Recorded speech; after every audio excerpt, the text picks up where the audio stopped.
मी नरेंद्र गेडाम, पंचायत समिती सदस्य तुमसर. आपण बघू शकता ही जिल्हा परिषद भंडारा अंतर्गत चालणारी गोबराई जल प्रादेशिक योजना आहे, जी 1980 साली उदयास आली.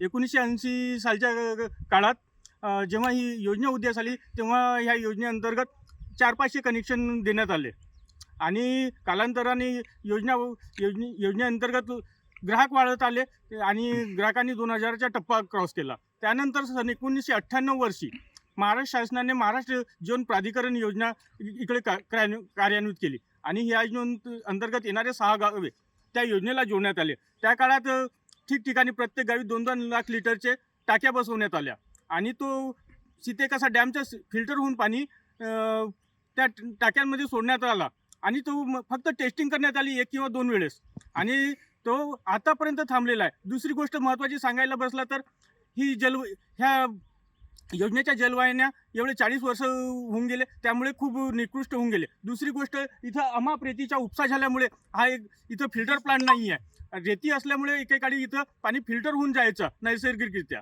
आणि आता फिल्टर प्लांट नसल्यामुळे लोकांना गढूळ पाणी भेटतो. दुसरी गोष्ट बघू शकता ह्या कचऱ्याच्या लोकांची शेतं लागले आहेत. शेताच्या घाण, कचरा, शेणखत, केमिकल्स वगैरे निरनिराळे पदार्थ नदीमध्ये वाहून येतात आणि तो पाणी लोकांना प्यायला भाग पडून राहिले. त्यामुळे भविष्यात इथं कॅन्सरसारखे महारोग येण्याची शक्यता नाकारता नाही येत. आरोग्य धोक्यात आलेलं आहे. करिता मी शासन दरबारी निवेदन करतो आणि वारंवार आपल्या पंचायत समितीच्या मासिक सभेत निवेदन केलं की इथं किमान फिल्टर प्लांट बसवण्याच्या किंवा ही योजना जी राबवण्यात येत आहे सीतेकसा डॅम मार्फत MGP योजना, त्या योजनेअंतर्गत जोडून क्षेत्राच्या लोकांना उत्कृष्ट पाणी देण्यात यावे.